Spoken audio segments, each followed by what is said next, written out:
राजस्थान के बाड़मेर में शुक्रवार को प्रधानमंत्री नरेंद्र मोदी ने जनसभा को संबोधित करते हुए कांग्रेस पर जमकर निशाना साधते हुए कहा कि एससी, एसटी और ओबीसी के साथ दशकों तक भेदभाव करने वाली कांग्रेस आजकल एक पुराना रिकॉर्ड बजा रही है।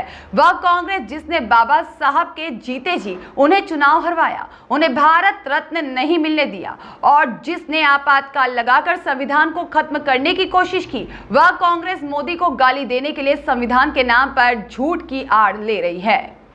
और शूरवीरों की धरती एक बार फिर आप सबके दर्शन करने का सौभाग्य मिला है।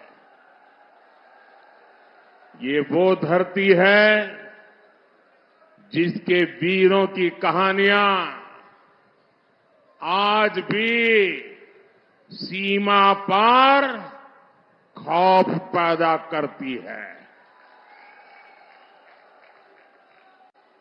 जिस रेगिस्तान की गर्मी में अच्छों की हिम्मत दम तोड़ देती है, वहां आपके हौसले के सामने गर्मी भी कुछ नहीं कर पाती। ये जन सैलाब, ये जन समर्थन बताता है बाड़मेर की जनता बीजेपी को भरपूर आशीर्वाद देने का संकल्प ले चुकी है। इस चुनाव में आपका एक एक वोट विकसित भारत की नींव मजबूत करेगा। ये चुनाव दल का नहीं, देश का चुनाव है।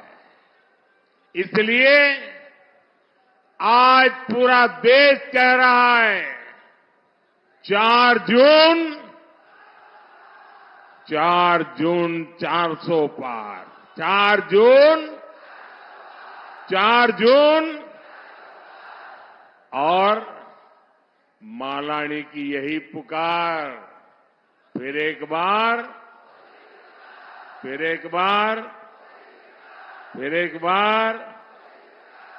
भाइयों और बहनों, बाड़मेर हमारी पार्टी के वरिष्ठ स्वर्गीय जसवंत सिंह जी का क्षेत्र है।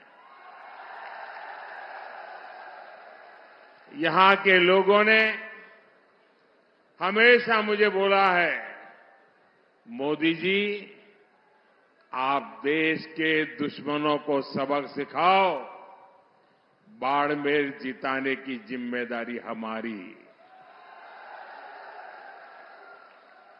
आप इस बार भी पहले से ज्यादा वोटों से बीजेपी को जिताएंगे, ये मेरा पक्का विश्वास है। साथियों, कांग्रेस पार्टी ने 5-6 दशक से ज्यादा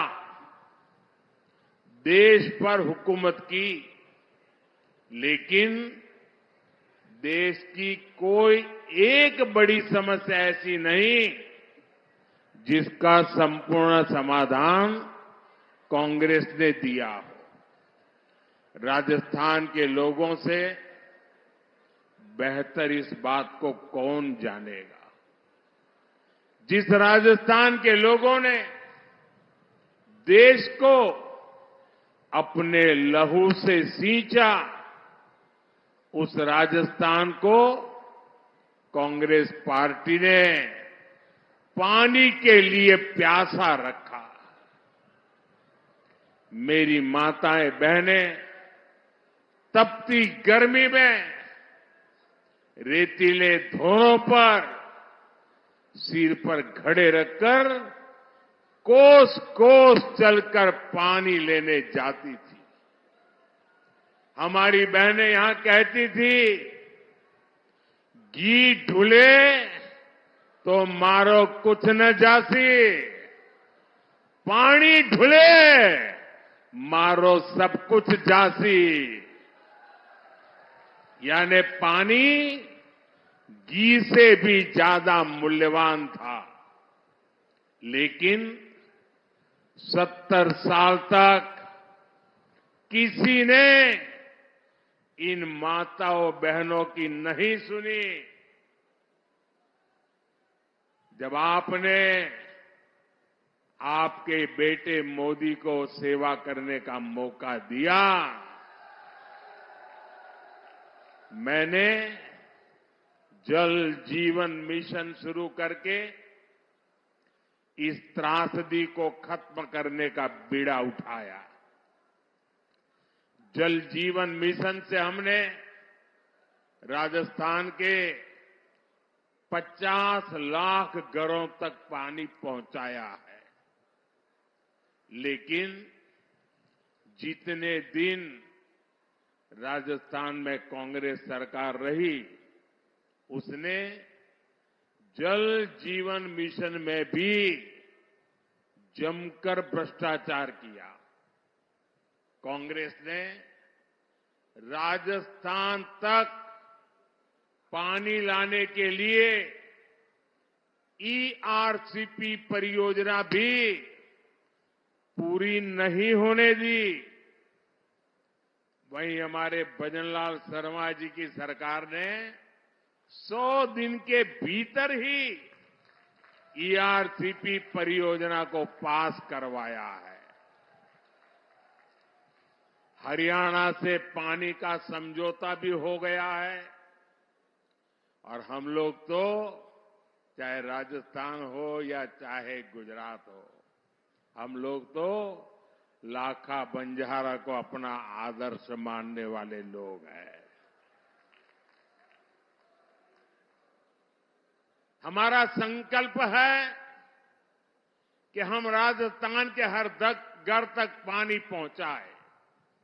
साथियों, कांग्रेस की सोच ही विकास विरोधी है। ये लोग देश के सीमावर्ती गांवों को देश के आखिरी गांव कहते हैं। ये लोग सीमावर्ती जिलों को, वहां गांवों को जानबूझकर विकास से वंचित रखते थे। और आप हैरान हो जाएंगे, क्यों रखते थे, क्या तर्क देते थे? ऑफिशियली बताते थे। वो कहते थे कि सीमा के पास विकास होगा तो दुश्मन देश के भीतर आकर कब्जा करने की संभावना बढ़ जाएगी। ये शर्म की बात है कि नहीं भाई? क्या हम इतने बुद्धिल हैं कि हम बढ़िया रास्ते बनाए तो दुश्मन उस पर चढ़ जाएगा? क्या बात करते हो? शर्म आनी चाहिए आपको। आप मुझे बताइए, किस दुश्मन के कलेजे में इतनी हिम्मत है कि वो बाड़मेर की सीमा में घुसकर कब्जा करने की सोचे?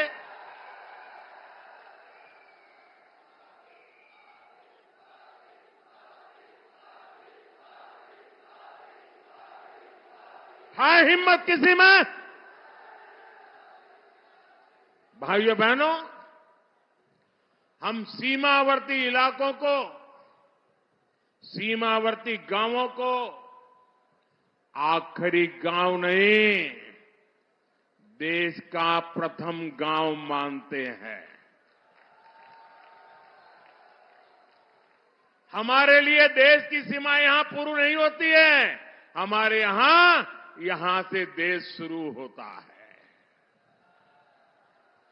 आज अगर देश में 4 करोड़ गरीबों को पीएम आवास मिले हैं, तो मेरे बाड़मेर को भी 2.25 लाख गरीबों को पक्के आवास का लाभ मिला है।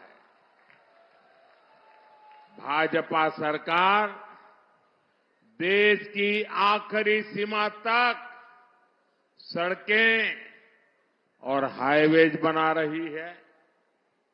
हमने बाड़मेर में मेडिकल कॉलेज भी खोला है। आज सीमावर्ती बाड़मेर में 72,000 करोड़ रुपए लागत की रिफाइनरी शुरू होने जा रही है। और मेरे बाड़मेर के भाई बहन सुनिए, अगर यहां कांग्रेस की सरकार न होती तो मेरे दूसरे टर्म में ही मैं आकर उद्घाटन कर जाता, लेकिन कांग्रेस ने ऐसे ऐसे रुकावटें डाली। लेकिन मैं आपको गारंटी देता हूं, मेरे तीसरे टर्म में मैं रिफाइनरी का उद्घाटन करने जरूर आऊंगा। और जिस दिन रिफाइनरी के उद्घाटन के लिए आऊंगा, उस दिन इस चुनाव विजय के लिए धन्यवाद भी करने आऊंगा।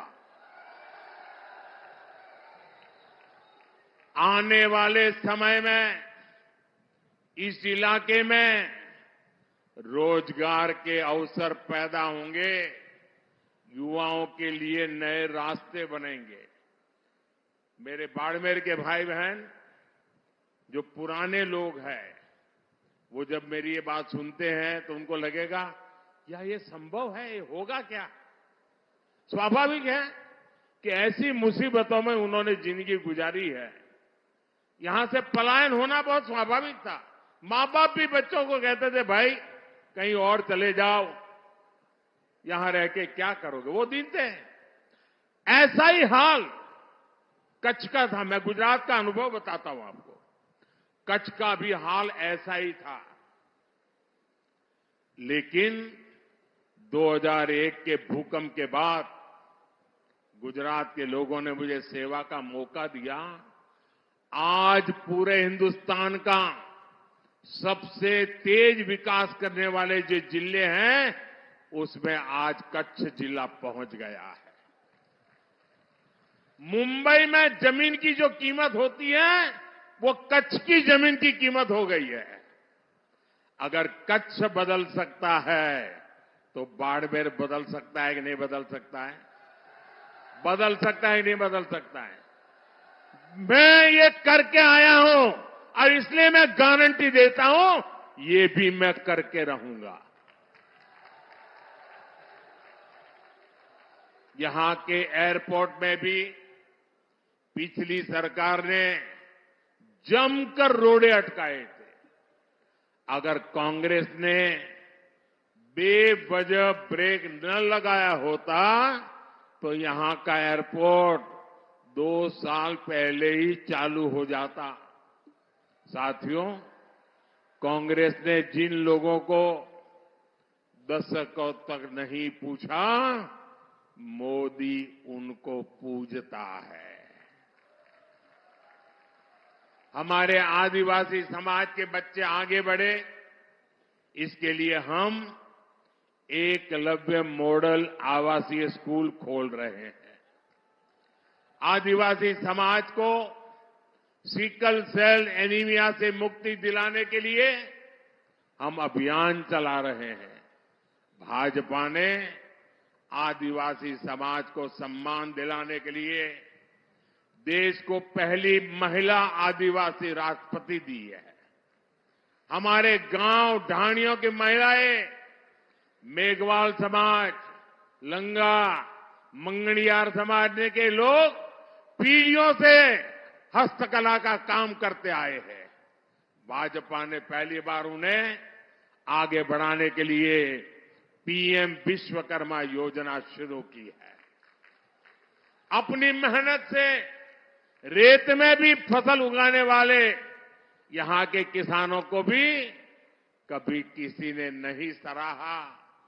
आज हम किसानों के सीधे उनके खातों में पीएम किसान सम्मान निधि भेज रहे हैं।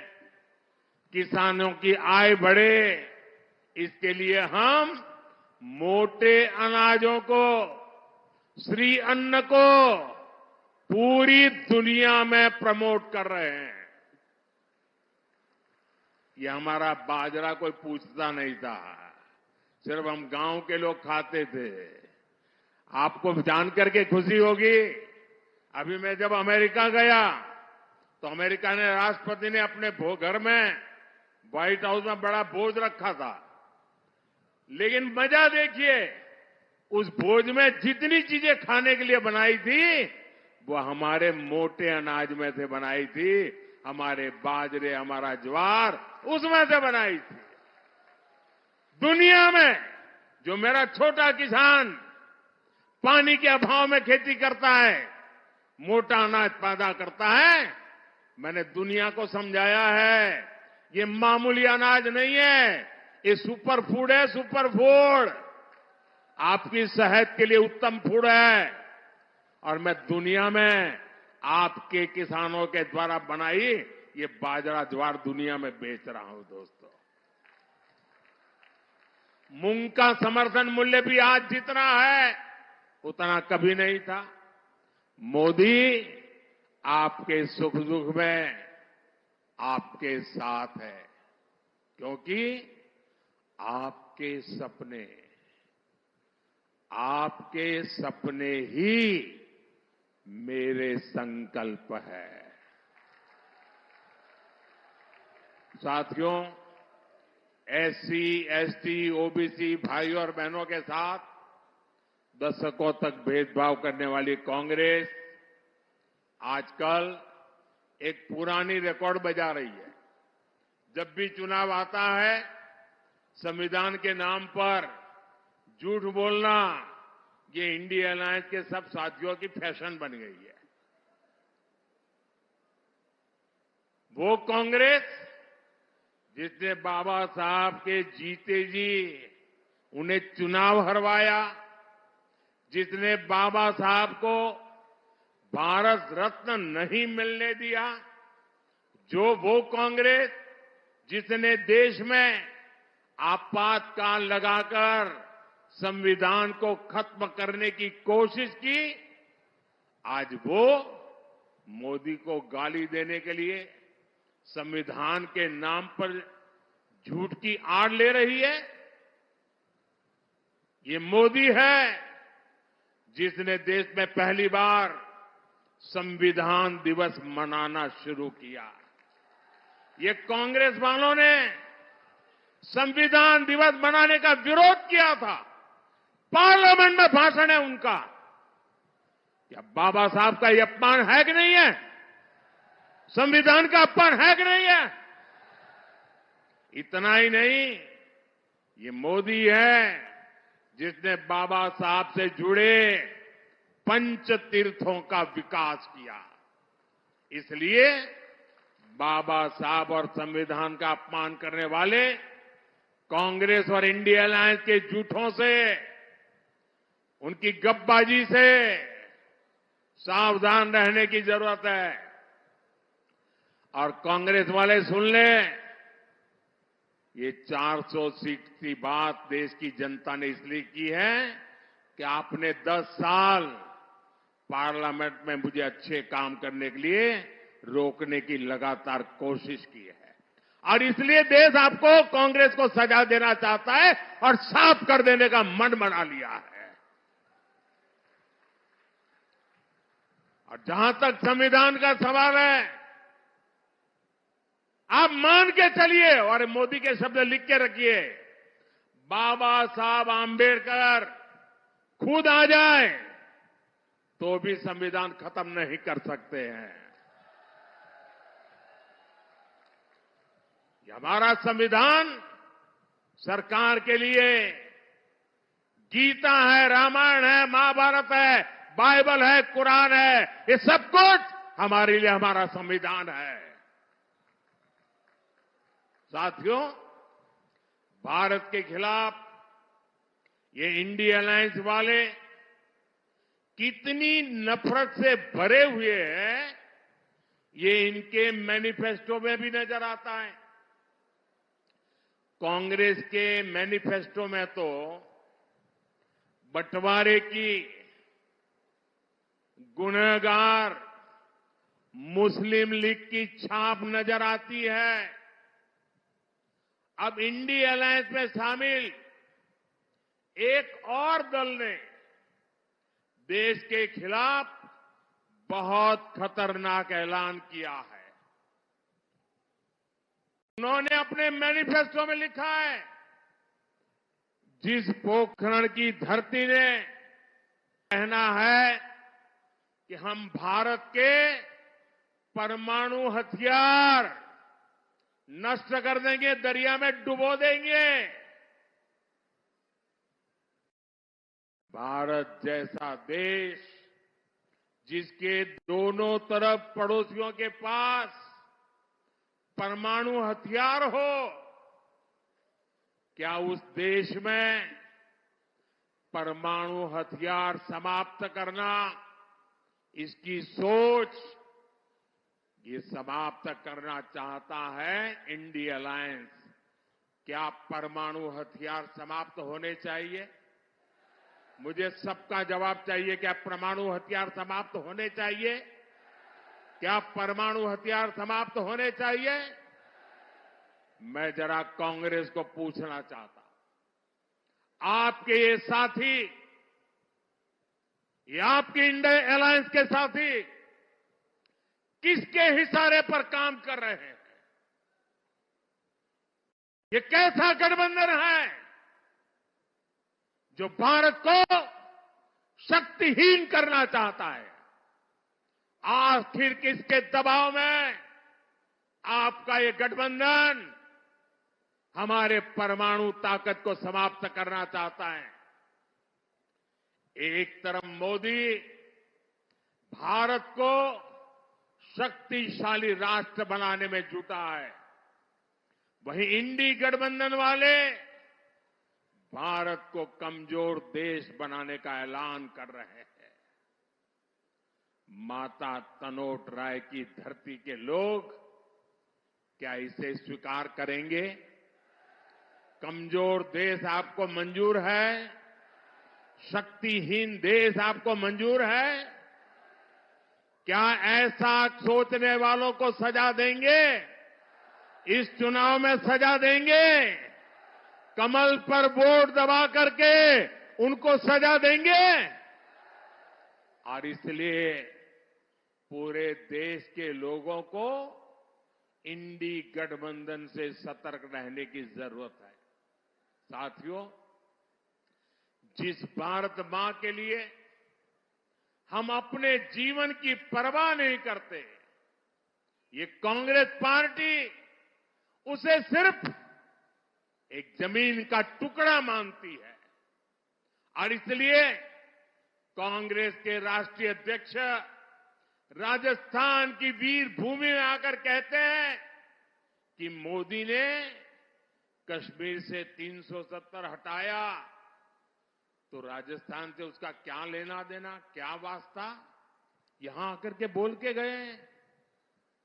ये राजस्थान की राष्ट्रभक्ति पर ऐसा सवाल करने की हिम्मत करते हैं?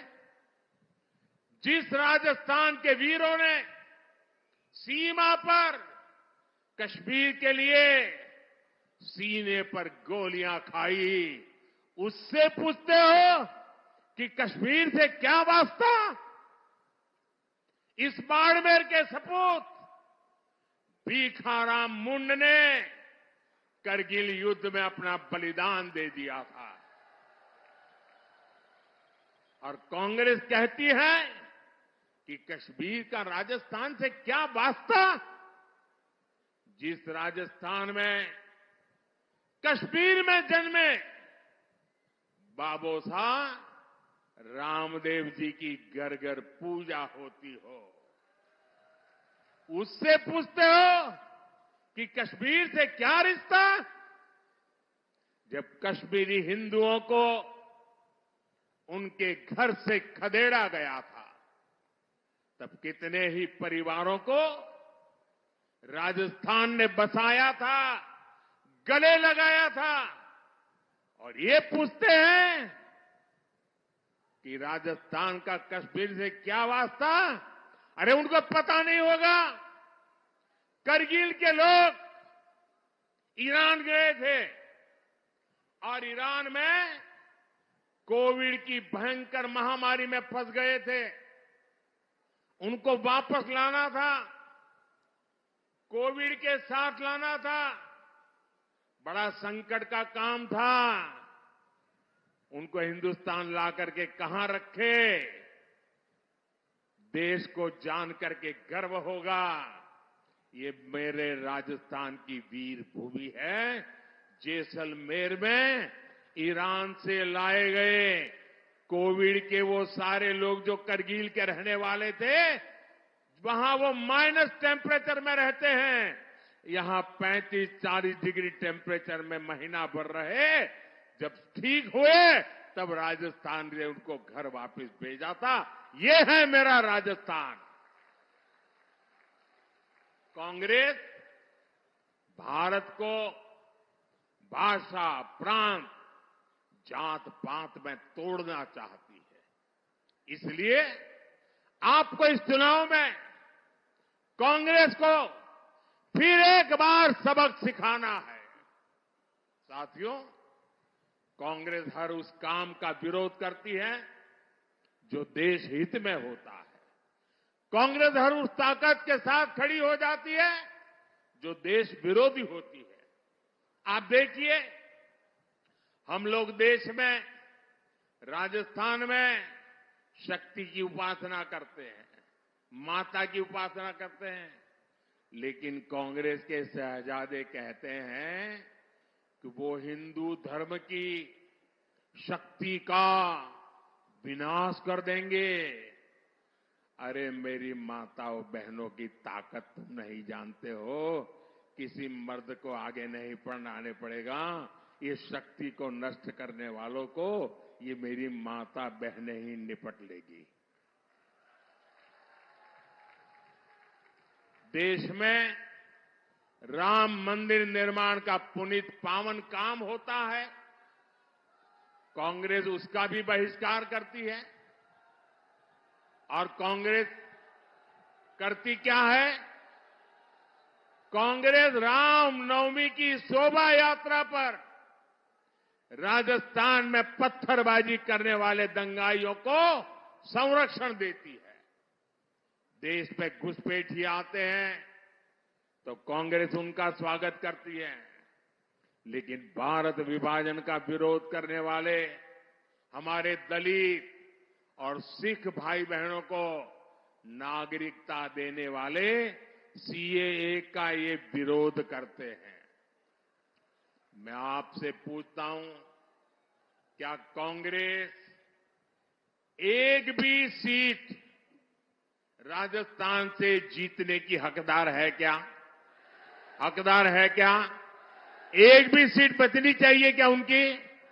इस बार तो उनकी सीटों की जमानत जानी चाहिए भाइयों। जाएगी? साफ कर दीजिए उनको, ये सुधरेंगे नहीं। साथियों, 26 अप्रैल को राजस्थान और देश के भविष्य के लिए एक बहुत बड़ा दिन है। और मैं रिफाइनरी के उद्घाटन के लिए जब आऊंगा तब आपको मैं याद कराऊंगा कि इसका महत्व क्या है।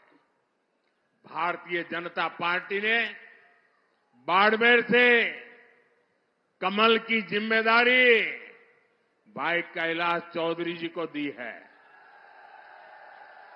इसलिए आपको मोदी की गारंटी पर भरोसा करते हुए कमल पर बटन दबाने के लिए प्रार्थना करने आया हूं।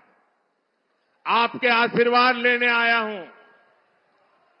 मेरी माताएं बहनों के आशीर्वाद, मेरे नौजवानों के आशीर्वाद, मेरे बुजुर्गों के आशीर्वाद, धानी धानी मेरे किसान भाई बहनों के आशीर्वाद, यही मेरी ऊर्जा है, यही मेरी ताकत है। चाहे जितनी गर्मी हो, 26 अप्रैल को सुबह सुबह ही कमल का फूल खिलना चाहिए। खिलेगा? और इसलिए मेरा अनुरोध है, पहले मतदान फिर जलपान, पहले मतदान फिर। अच्छा, मेरा एक और काम करोगे? जरा हाथ ऊपर करके बताइए, करोगे? सबके सब करोगे? माताएं बहनें भी करेगी? देखिए, पहले तो मैं राजस्थान में बहुत घूमा हूं, सब दूर जाता था, संगठन का काम करता था, इन सबके साथ कंधे से कंधा मिलाकर के काम किया है। लेकिन अब आपने इतना काम दिया है कि मैं सब जगह पे जा नहीं सकता हूं। तो मेरा एक काम करोगे, घर घर जाकर बताइएगा कि अपने मोदी बाड़मेर आए थे और मोदी ने आपको प्रणाम कहा है। मेरा प्रणाम पहुंचा दोगे? हर परिवार में मेरा प्रणाम पहुंचाओगे? हर माता बहन को मेरा प्रणाम पहुंचाओगे? हर बुजुर्ग को मेरा प्रणाम पहुंचाओगे? जब इन सबको मेरा प्रणाम पहुंचेगा ना, तो वो मन से मुझे आशीर्वाद देंगे और वो आशीर्वाद मुझे ऐसी ताकत देगा कि विकसित भारत का सपना पूरा करने के लिए मैं अपनी पूरी ऊर्जा लगा दूं। मेरे साथ बोलिए, भारत माता की, भारत माता की, भारत माता की। बहुत बहुत धन्यवाद। ब्यूरो रिपोर्ट, सत्याग्रह न्यूज, मध्य प्रदेश।